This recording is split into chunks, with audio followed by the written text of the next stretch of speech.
In 1932, the United States Public Health Service, USPHS, in collaboration with the Tuskegee Institute in Alabama, initiated what was officially titled the Tuskegee Study of Untreated Syphilis in the Negro Male.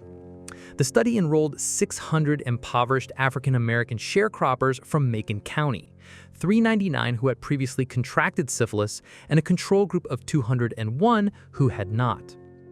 The men were lured into participation with promises of free medical exams, free meals, and burial insurance. They were never informed of their true diagnosis or the study's actual purpose.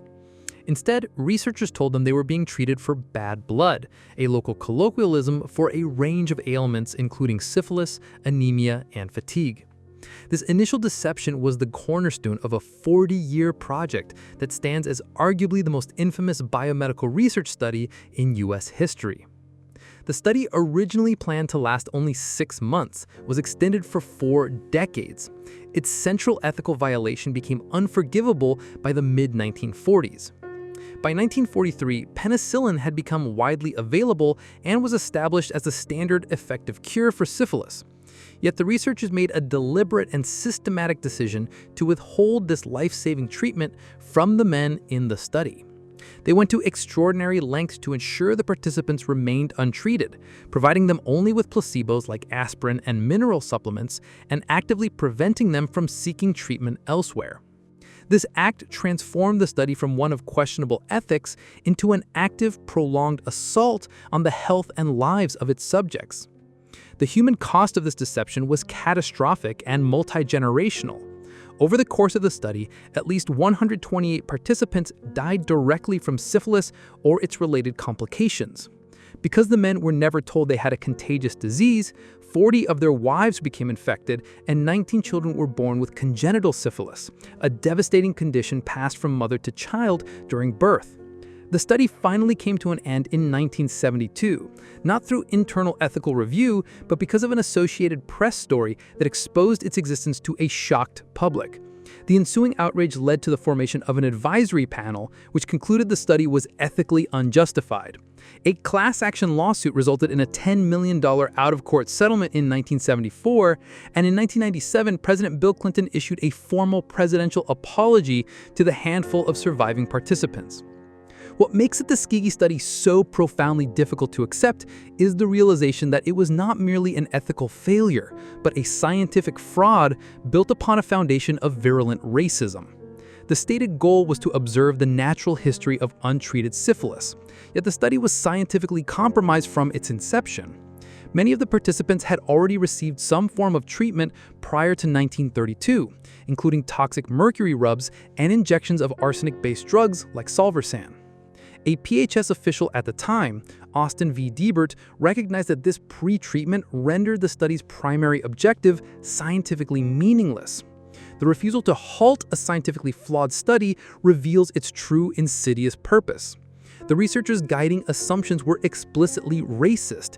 They operated under the belief that African Americans were inherently promiscuous, possessed low intelligence, and were indifferent to proper medical treatment.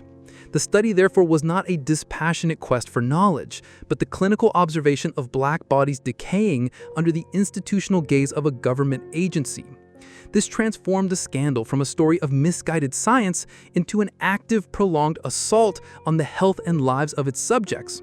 Its legacy is a deep and justified mistrust of the medical establishment within the African American community, a mistrust that persists to this day and contributes to ongoing health disparities.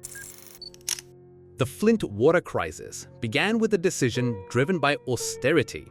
On April 25, 2014, the city of Flint, Michigan, a majority black city facing severe financial distress, was switched from its longtime water source, the treated Lake Huron water supplied by the Detroit Water and Sewerage Department, to the notoriously polluted Flint River.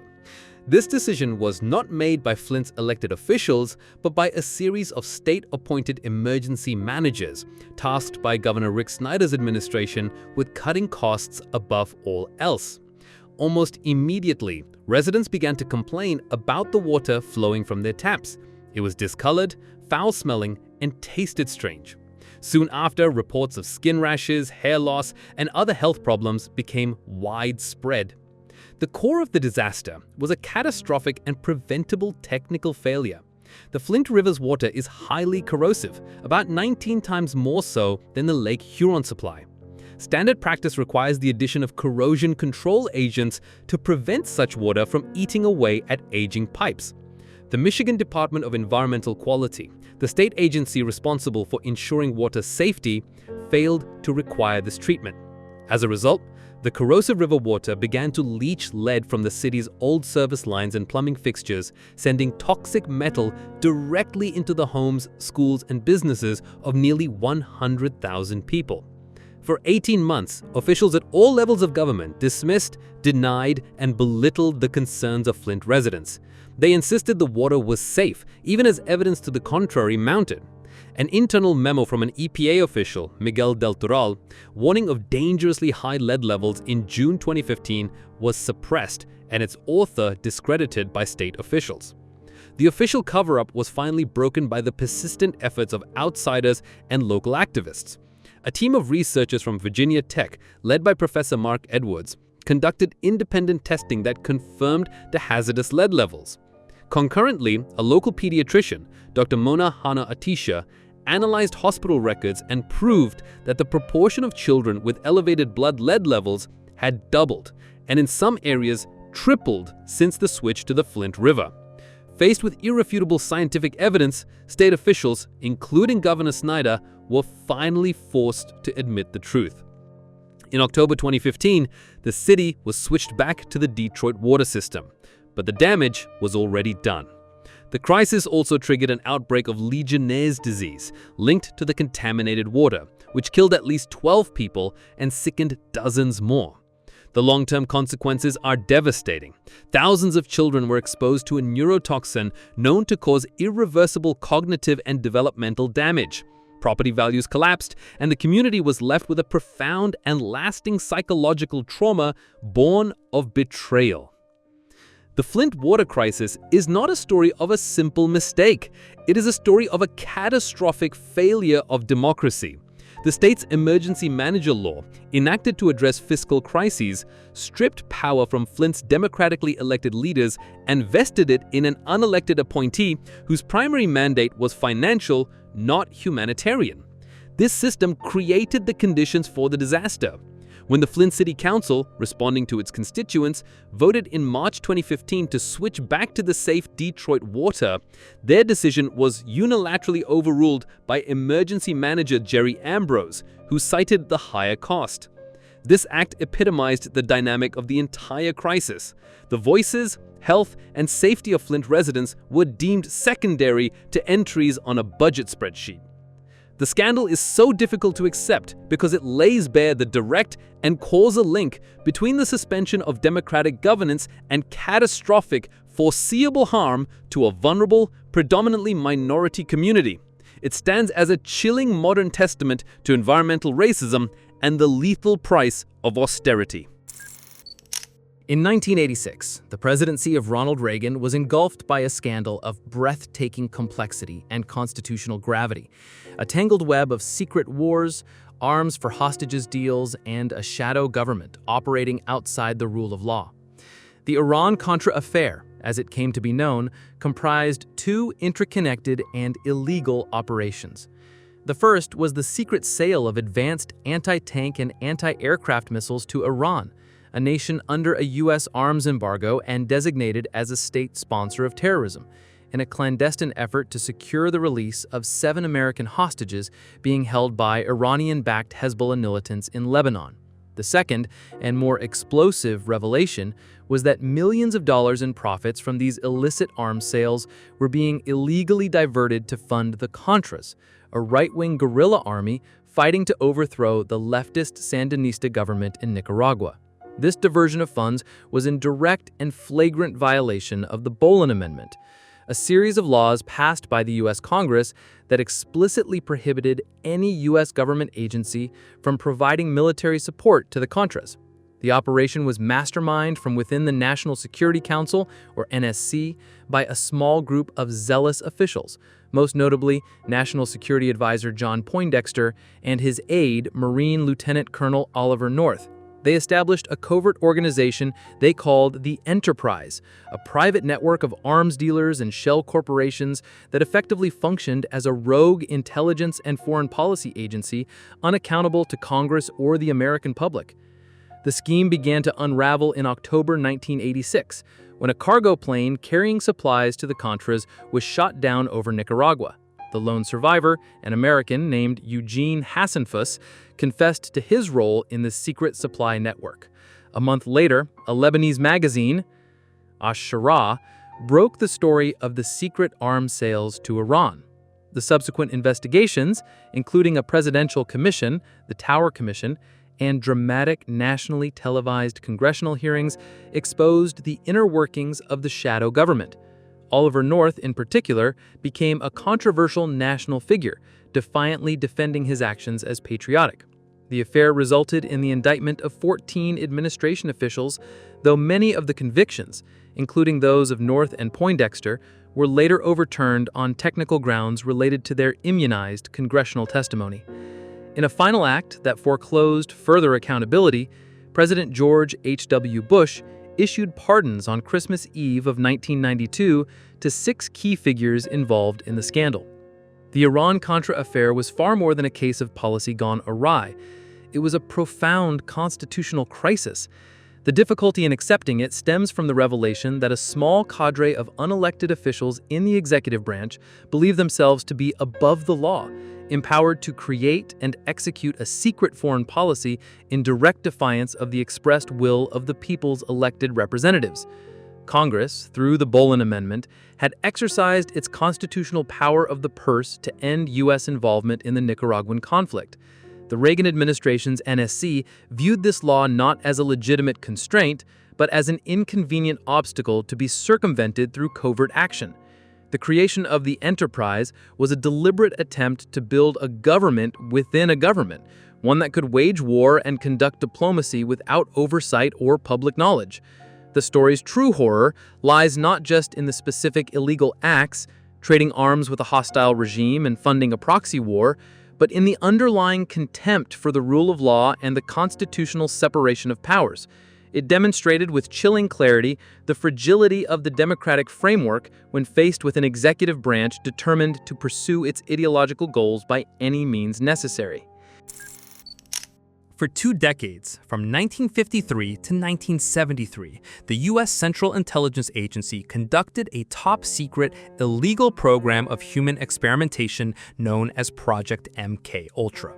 Born from Cold War paranoia and the fear that communist adversaries had developed mind control techniques to use on American prisoners of war, MKUltra was an expansive and sinister quest to identify drugs and develop procedures for brainwashing, psychological torture, and forcing confessions during interrogations. The program represented a complete abandonment of medical ethics and human rights, all under the cloak of national security. The methods employed by the CIA were horrific. The program's operatives used numerous techniques to manipulate their subjects' mental states, including hypnosis, sensory deprivation, isolation, electroshocks, and various forms of verbal and sexual abuse. The centerpiece of the program, however, was the covert administration of high doses of psychoactive drugs, most notably LSD, to unwitting subjects. The experiments were conducted across North America in over 80 institutions, including universities, hospitals, and prisons. The CIA targeted the most vulnerable members of society: mental patients, prisoners, drug addicts, and prostitutes, people the agency believed could not fight back. In one documented case, a mental patient in Kentucky was dosed with LSD for 174 consecutive days. The program also extended to Canada, where the CIA funded psychiatrist Donald Ewan Cameron to conduct brutal experiments involving drug-induced comas and high-voltage electroshock therapy, leaving many patients with permanent brain damage. The human cost of MKUltra will never be fully known, but it resulted in long-term debilitation and several deaths. The most famous case is that of Frank Olson, a U.S. Army biochemist who was given LSD in his drink without his knowledge or consent in November 1953. Deeply disturbed by the experience and his involvement in the CIA's biological warfare programs, Olson died 9 days later after falling from a 13-story hotel window in New York City.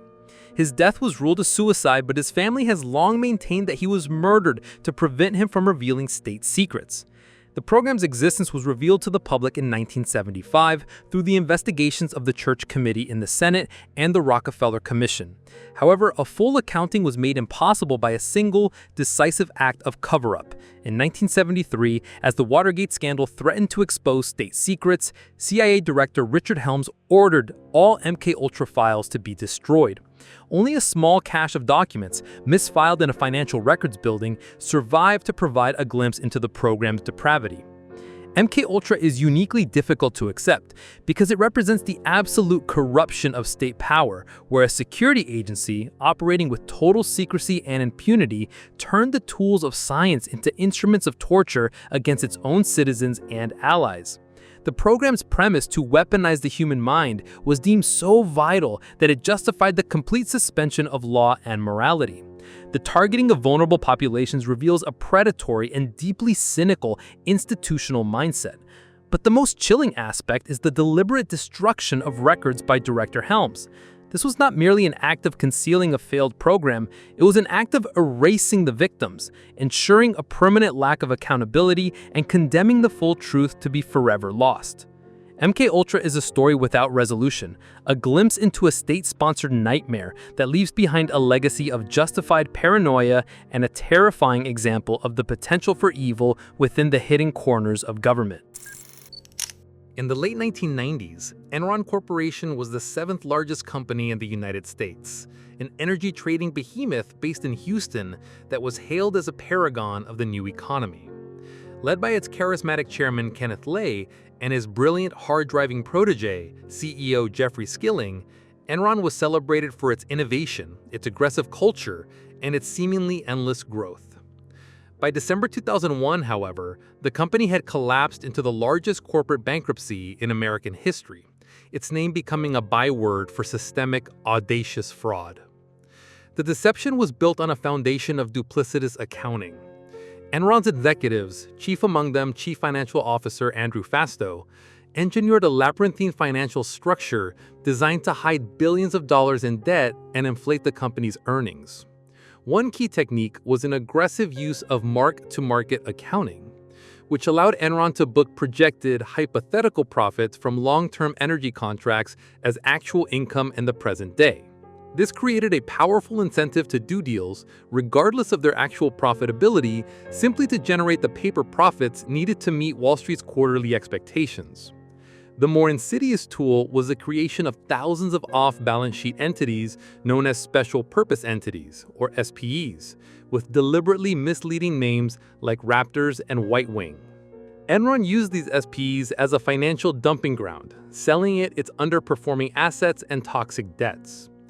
This kept the liabilities off Enron's own books, making the company appear far healthier and more profitable than it was.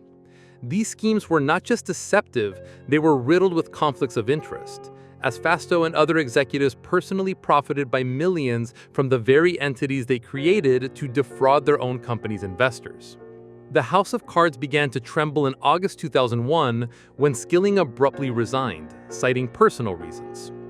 A few days later, a vice president named Sharon Watkins sent an anonymous memo to Lay warning him that the company was an elaborate accounting fraud that could implode in a wave of accounting scandals.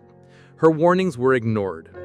In October, Enron announced a staggering $638 million third-quarter loss and a $1.2 billion reduction in shareholder equity, finally acknowledging the losses hidden in Fastow's partnerships.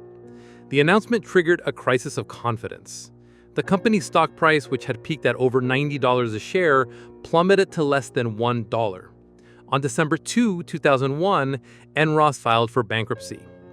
The human cost was immense. 25,000 employees lost their jobs, and with them, over $2 billion in pension and retirement funds that were overwhelmingly invested in now worthless Enron stock. The Enron scandal was not merely the work of a few rogue executives, it was a systemic failure of every check and balance in the corporate ecosystem. The company's auditor, Arthur Andersen, once one of the most respected accounting firms in the world, was found to have been deeply complicit. Lured by tens of millions in consulting fees that dwarfed its auditing fees, Andersen signed off on Enron's fraudulent financial statements and was later convicted of obstruction of justice for shredding tons of Enron-related documents, a conviction that led to the firm's dissolution. Enron's board of directors, including its audit committee, approved the high-risk accounting and fast-still self-dealing SPEs. Wall Street analysts, mesmerized by the company's apparent success, failed to perform basic due diligence and continued to champion the stock. The scandal is so difficult to accept because it reveals a complete conspiracy of compliance, where every supposed guardian of investor interests, the auditors, the board, the analysts, the regulators, failed in their duty. It shattered the myth of self-regulating markets, demonstrating that when the incentives are sufficiently perverse, the entire edifice of corporate accountability can collapse into fraud. The scandal's legacy was the Sarbanes-Oxley Act of 2002, a landmark piece of legislation designed to impose stricter standards on corporate governance and accountability, a direct response to a betrayal of trust that shook the financial world to its core. For years, Volkswagen built its brand on pillars of trust, reliability, and superior German engineering. A key part of its marketing strategy in the 2000s and 2010s was the promotion of its clean diesel technology, which promised consumers the best of both worlds: the fuel efficiency and torque of a diesel engine with the low emissions of a gasoline car. This promise, however, was a sophisticated and deliberate lie. In September 2015, the U.S. Environmental Protection Agency, or EPA, exposed a massive years-long fraud. Volkswagen had intentionally installed illegal defeat devices in its diesel cars to cheat on emissions tests. The technology behind the deception was both simple in concept and complex in execution. The car's engine control software was programmed to recognize when it was being subjected to the specific conditions of a laboratory emissions test, monitoring factors like the position of the steering wheel, vehicle speed, and barometric pressure. When these test conditions were detected, the vehicle would activate its full suite of emissions controls, reducing its output of harmful nitrogen oxides, or NOx, to levels compliant with strict U.S. standards. However, once the car was on the road in normal driving conditions, the software would switch to a different mode, deactivating or reducing the effectiveness of the emissions controls. This improved the car's performance and fuel economy, but at a devastating environmental cost. The vehicle spewed NOx, a major contributor to smog and respiratory diseases, at levels up to 40 times higher than the legal limit. The scale of the fraud was global. Volkswagen eventually admitted to installing the defeat device software in approximately 11 million vehicles worldwide, including models from its Audi and Porsche brands. The deception was first uncovered not by regulators, but by a small, independent study commissioned in 2014 by the International Council on Clean Transportation, or ICCT, and conducted by researchers at West Virginia University, who were perplexed by the massive discrepancy between the car's lab performance and their real-world emissions. Even after being confronted with this data by U.S. regulators, Volkswagen stonewalled for more than a year, only confessing to the scheme when the EPA threatened to withhold certification for its 2016 models. The fallout was immediate and severe. Volkswagen CEO Martin Winterkorn resigned, and the company's stock price plummeted, wiping out billions in market value. The scandal has since cost the company over $33.3 billion in fines, settlements, and vehicle buyback programs, and has led to the criminal indictment and imprisonment of several VW executives and engineers in both the US and Germany. Dieselgate is uniquely difficult to accept because it represents a betrayal not just of customers and regulators, but of the very ethos of engineering and the promise of clean technology. This was not an accounting error or a corner-cutting measure. It was a premeditated, technologically advanced fraud conceived and executed by the company's engineers at the behest of its management.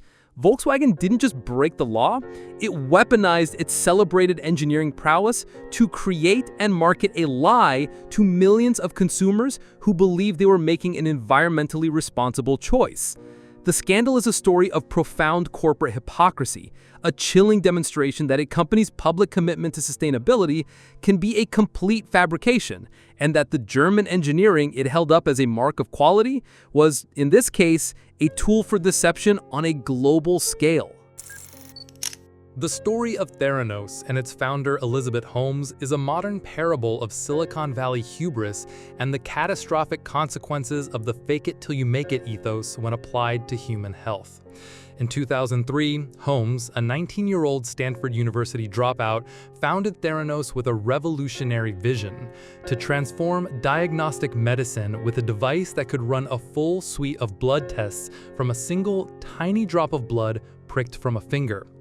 With her signature black turtleneck, deep voice, and a compelling narrative of empowering patients, Holmes cultivated a persona modeled after Apple's Steve Jobs and became a media darling. Her story was so seductive that it attracted a staggering amount of capital and an astonishingly high-profile list of investors and board members. The company raised over $700 million and reached a peak valuation of $9 billion, making Holmes the world's youngest self-made female billionaire.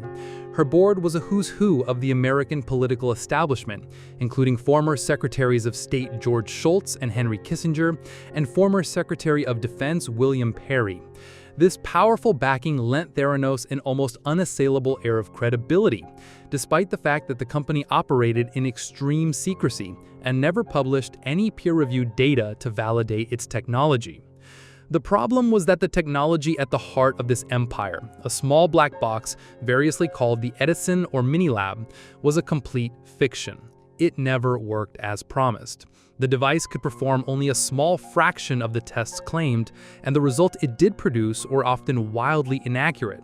To conceal this reality, Theranos engaged in a multi-layered deception.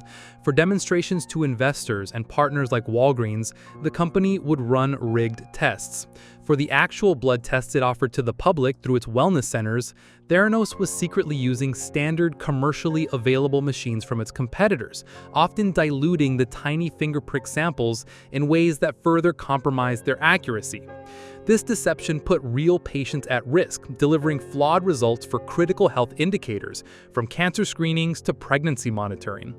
The fraud was exposed through the tenacious investigative journalism of John Kerry Rue at the Wall Street Journal, tipped off by a skeptical medical expert and fueled by information from courageous whistleblowers inside the company, most notably Tyler Shultz, the grandson of board member George Shultz. Kerry Rue published a bombshell article in October 2015 that dismantled the Theranos myth. The story triggered intense scrutiny from federal regulators. The Centers for Medicare and Medicaid Services, CMS, found that one of Theranos' labs posed immediate jeopardy to patient health and safety, and the company was ultimately forced to void 2 years' worth of test results. In 2018, the SEC charged Holmes and her former partner and company president, Ramesh Sunny Balwani, with massive fraud. Both were later convicted on multiple felony counts of wire fraud and conspiracy, with Holmes sentenced to over 11 years in prison. The Theranos story is difficult to accept because it was a failure of the entire ecosystem of innovation. It reveals how, in the hype-driven culture of venture capital, a powerful narrative can become more valuable than a working product. Holmes's core innovation was not a medical device, but a powerful story. And this story was so potent that it blinded a roster of some of the most powerful and experienced men in America. Their presence on her board was used as a shield, a substitute for the scientific and technical due diligence that was never performed. The scandal is a chilling cautionary tale, demonstrating that the credibility of the powerful can be leveraged to legitimize a dangerous fraud, and that the line between visionary ambition and criminal deception can be perilously thin. For decades, Bernard L. Madoff was a titan of Wall Street. A former chairman of the Nasdaq Stock Exchange, he cultivated an image of unparalleled success and exclusivity through his investment advisory business. To his elite clientele of wealthy individuals, charities, and institutional investors, he delivered what seemed impossible: steady, impressive returns of 10 to 12% a year, year after year, with almost no volatility, regardless of the market's performance. This consistency created an aura of genius and made a spot in his fund one of the most coveted tickets in the financial world. The secret to his success, he claimed, was a complex but proprietary split-strike conversion strategy. The reality, however, was far simpler and more devastating. It was all a lie. Madoff was running the largest Ponzi scheme in history. There was no proprietary strategy. In fact, there was no trading at all. For at least 2 decades, and possibly longer, Madoff simply deposited his clients' money into a single bank account at Chase Manhattan. When investors wanted to redeem funds, he paid them with the principal from new investors.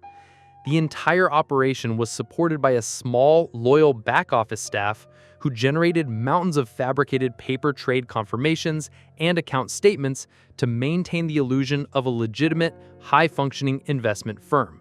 The scheme was staggering in its scale, with fraudulent statements claiming client accounts held over $65 billion at the time of its collapse. The fraud persisted for so long due to a combination of Madoff's social engineering and a catastrophic failure of regulatory oversight. Madoff built his client base not through advertising, but through a network of exclusive feeder funds and personal connections in affluent social circles, such as the Jewish country club communities of Long Island and Palm Beach. This created a powerful sense of being part of a privileged in-group. To question Madoff's methods was to risk being ostracized.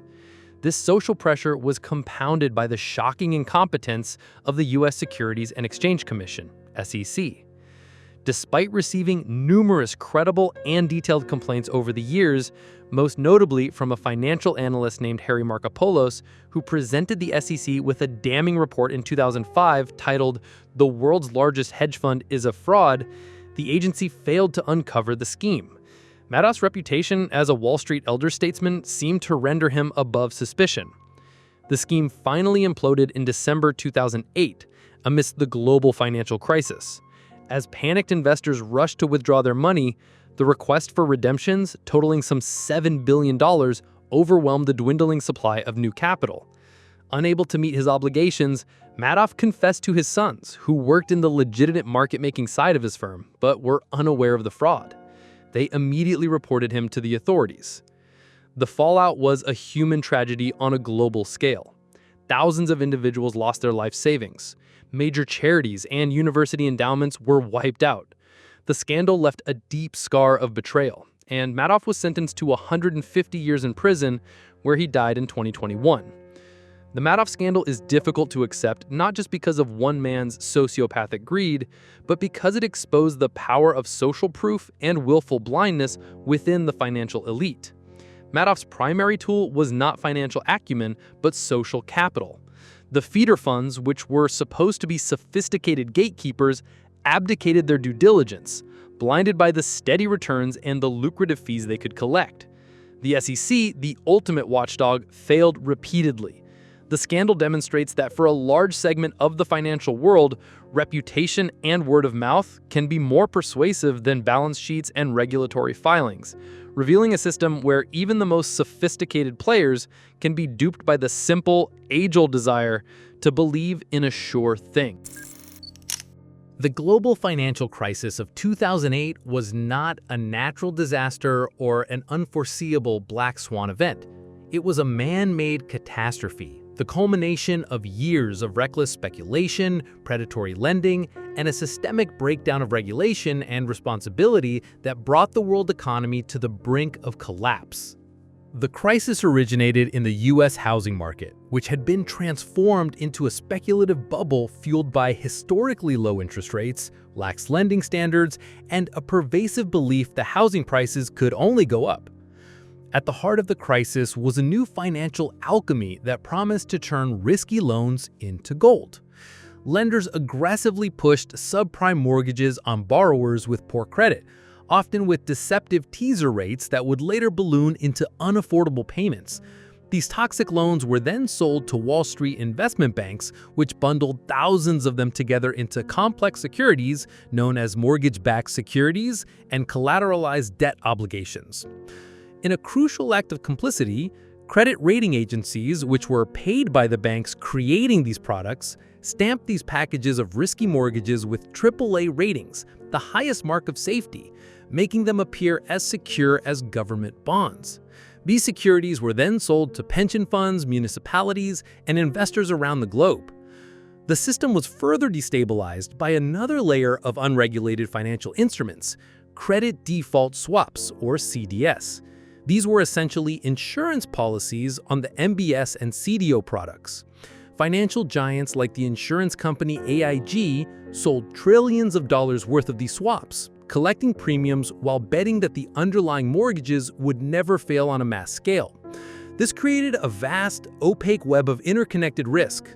When the housing bubble inevitably burst in 2006-2007 and homeowners began defaulting on their subprime mortgages in droves, the value of the MBS and CDOs plummeted. The financial system seized up. In September 2008, the investment bank Lehman Brothers filed for the largest bankruptcy in U.S. history, triggering a full-blown panic that froze global credit markets. AIG, facing catastrophic losses on its CDS contracts, had to be bailed out by the U.S. government to the tune of $182 billion to prevent a complete collapse of the system. The aftermath was the Great Recession, the worst economic downturn since the Great Depression. Millions of people lost their jobs, their homes, and their savings. In response, the U.S. government passed the Troubled Asset Relief Program, or TARP, a controversial $700 billion bailout of the very financial institutions whose reckless behavior had caused the crisis. This was followed by the Dodd-Frank Act in 2010, which aimed to reform the financial system. What makes the 2008 crisis so profoundly difficult to accept is the staggering lack of accountability for those at the top. While ordinary citizens faced foreclosure and unemployment, very few high-level banking executives faced criminal prosecution for their roles in the disaster. The crisis exposed a fundamental hypocrisy. The financial industry had privatized its massive profits during the boom and then socialized its catastrophic losses onto the public during the bust. This created a deep and enduring cynicism about the fairness of the economic system, a sense that the game is rigged to benefit a financial elite who are insulated from the consequences of their own devastating failures.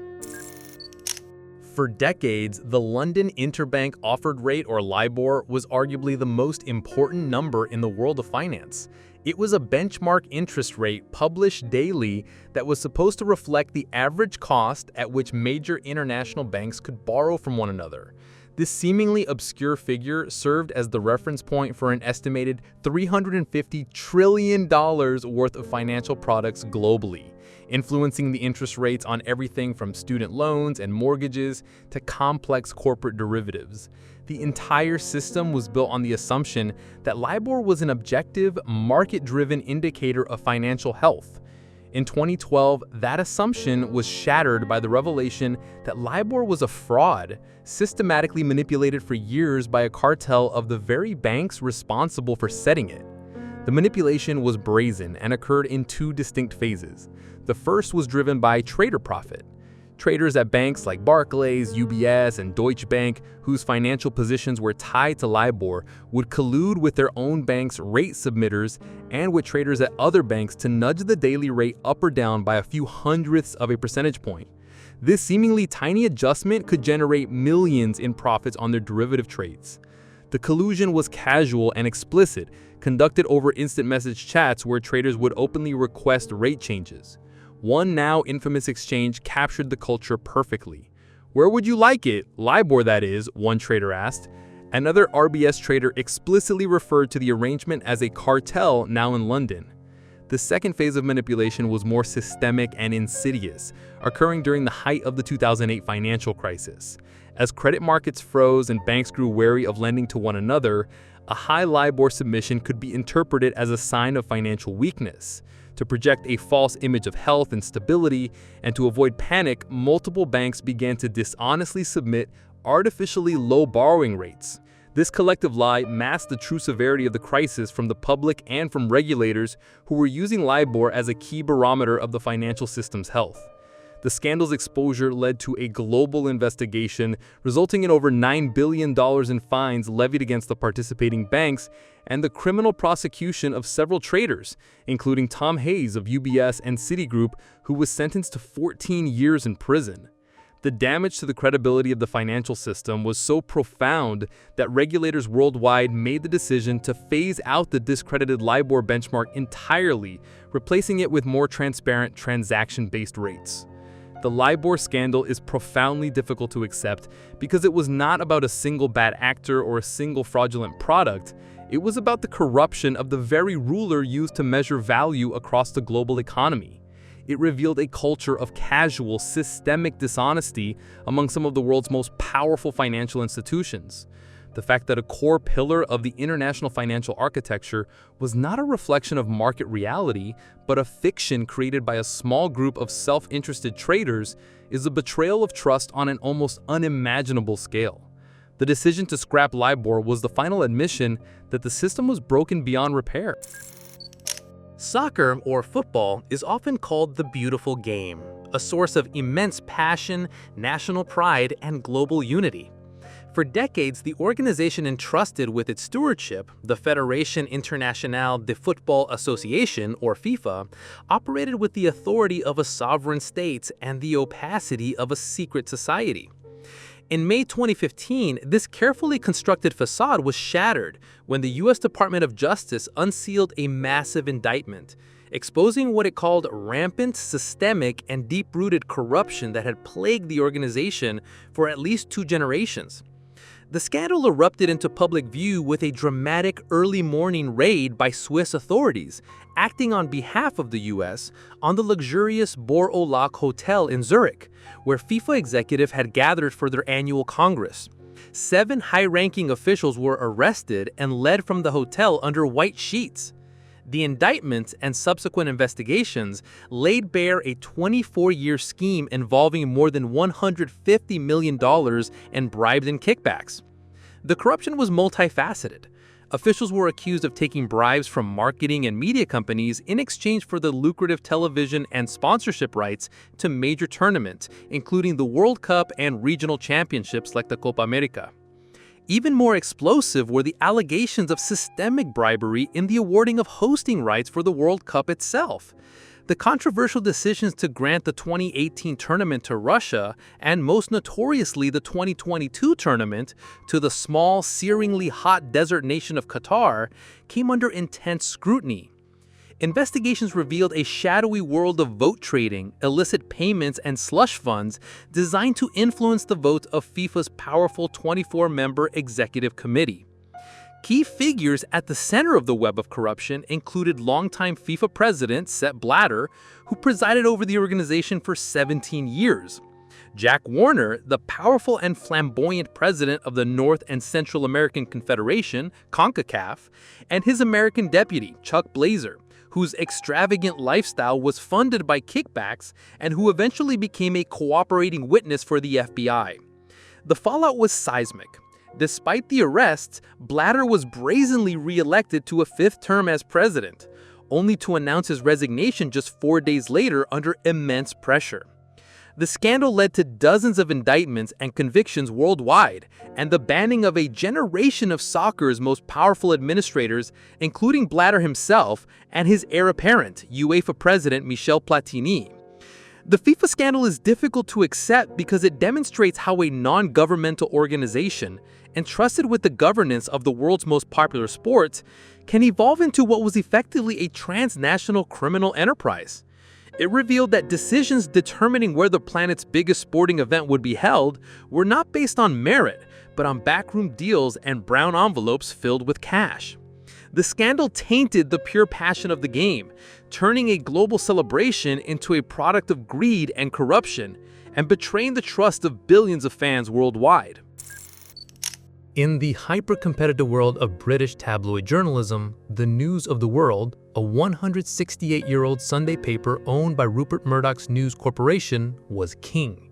Its reign, however, came to an abrupt and ignominious end in July 2011, brought down by a scandal that exposed a culture of criminal intrusion and ethical depravity that shocked the nation and the world. the scandal had been simmering for years, with initial reports in the mid-2000s revealing that the paper's journalists had illegally hacked the voicemail messages of celebrities, politicians, and members of the royal family. The paper's parent company, News International, successfully contained the damage for a time, insisting the hacking was the work of a single rogue reporter, Clive Goodman, who was jailed in 2007. This narrative collapsed in July 2011 with a bombshell report in The Guardian. It revealed that the News of the World had not only hacked the phone of Millie Dowler, a 13-year-old schoolgirl who had been abducted and murdered in 2002, but had also deleted some of her voicemails. The reporter's actions, undertaken to free up space for new messages while they were hunting for scoops, gave Dowler's desperate parents false hope that their daughter might still be alive and accessing her phone. This revelation transformed the story from one about media intrusion into the lives of the famous into a ghoulish tale of a newspaper preying on the unimaginable grief of a private family. The public outrage was immediate and overwhelming. It soon emerged that the hacking was not isolated but endemic, with thousands of victims, including the families of soldiers killed in Iraq and Afghanistan and victims of the 7/7 London terrorist bombings. The methods used were shockingly simple, often involving guessing the default 4-digit PIN codes, like 0000 or 1234, that many people never changed on their mobile phone voicemail accounts. The scandal also exposed a corrupt relationship between the press and the police, with journalists paying officers for information, and a disturbingly close nexus of power between Murdoch's media empire and the highest levels of British politics. Andy Coulson, the editor of the paper during the Dowler hacking, had gone on to become the director of communications for Prime Minister David Cameron. The fallout was swift. A wave of advertiser boycotts made the paper commercially toxic, and Rupert Murdoch made the stunning decision to shut down the News of the World for good. The scandal triggered a major public inquiry, the Leveson Inquiry, into the culture and ethics of the British press, and led to the arrests and criminal trials of several senior journalists and editors, including Coulson, who was eventually jailed. The phone hacking scandal is difficult to accept because it represents the absolute corruption of journalistic ethics. The hacking of Millie Dowler's phone was a moment of national revulsion because it exposed a media culture so depraved that it saw a murdered child not as a human being, but as a source of content. It revealed a press that was not holding power to account, but was itself an unaccountable and corrupt power, willing to trample on private grief and interfere in a murder investigation in its relentless pursuit of a headline. It shattered any remaining notion of journalistic decency and forced a painful reckoning with the dark side of media power. For centuries, the Roman Catholic Church has stood as one of the world's preeminent moral authorities, a global institution claiming a direct line to divine truth and a sacred duty to protect the most vulnerable. This moral authority was catastrophically undermined by the global sexual abuse scandal, a crisis of child molestation by clergy, and its systematic cover-up by the church hierarchy that has been unfolding for decades. While allegations had surfaced for years, the scandal exploded into the global consciousness in 2002 with a Pulitzer Prize-winning investigation by the Spotlight team at the Boston Globe. The series exposed a decades-long pattern of abuse by priests in the Boston Archdiocese and a deliberate, institutional conspiracy to conceal the crimes led by Cardinal Bernard Law. The investigation revealed a horrifying and consistent pattern that would later be found in dioceses across the world. When a priest was accused of sexually abusing a minor, he was rarely, if ever, reported to law enforcement or permanently removed from ministry. Instead, church officials operating under a code of secrecy would quietly transfer the offending priest to another parish, often after a brief and ineffectual stay at a treatment center. This practice, known colloquially as passing the trash, effectively gave predators access to new, unsuspecting communities of children. The cover-up was a conscious and calculated policy, documented in secret archives and internal memos, designed to protect the institution from scandal, legal liability, and financial loss. The Boston revelations were just the tip of the iceberg. In the years that followed, similar investigations and grand jury reports uncovered tens of thousands of victims and thousands of abusive priests in countries across the globe, including Ireland, Australia, Germany, Chile, and France. The scale of the abuse and the cover-up reached the highest levels of the Vatican, implicating cardinals and bishops in a conspiracy of silence. The financial cost has been staggering, with dioceses paying out billions of dollars in legal settlements, forcing many into bankruptcy. The human cost is immeasurable, leaving a legacy of shattered lives and a profound crisis of faith among millions of Catholics who felt betrayed by the very institution they trusted for spiritual guidance. The Catholic Church scandal is uniquely difficult to accept because it is a betrayal of the sacred. It is not merely an institutional failure, it is a profound spiritual and moral collapse. The systematic cover-up reveals a chilling institutional narcissism, where for decades the church hierarchy acted as if the gravest sin was not the rape of a child, but the public scandal that would tarnish the institution's reputation. The conscious decision to transfer known predators, thereby knowingly endangering more children, was a choice to sacrifice the innocent on the altar of the church's image. This inversion of morality, protecting the perpetrators and silencing the victims, fundamentally undermines the church's claim to be a source of divine compassion and moral truth, creating a wound that continues to fester to this day. In August 1971, a team of researchers led by psychology professor Philip Zimbardo launched one of the most famous and controversial studies in the history of the social sciences. The Stanford Prison Experiment, SPE, was designed to investigate the psychological effects of perceived power, focusing on the struggle between prisoners and prison officers. 24 male college students who had been screened for psychological stability were recruited and randomly assigned to the roles of guard or prisoner in a simulated prison constructed in the basement of the Stanford Psychology Building. The prisoners were even arrested at their homes by real police officers to enhance the realism of the simulation. The results were immediate and shocking. The experiment, which was scheduled to last for 2 weeks, descended into a spiral of abuse and psychological distress so quickly that it had to be terminated after just 6 days. The students assigned to be guards rapidly embraced their roles with a disturbing enthusiasm, becoming authoritarian and, in some cases, sadistic. They subjected the prisoners to psychological torment, including verbal abuse, sleep deprivation, and humiliating tasks like cleaning toilets with their bare hands. The prisoners, in turn, became passive, helpless, and emotionally broken. Several experienced acute emotional breakdowns and had to be released early. The experiment was only halted when Christina Maslach, a fellow psychologist and Zimbardo's then girlfriend, visited the prison and was horrified by the cruelty she witnessed, challenging Zimbardo on the ethics of the study. For decades, the SPE was held up in psychology textbooks and public discourse as a powerful demonstration of the power of the situation to overwhelm individual personality and morality.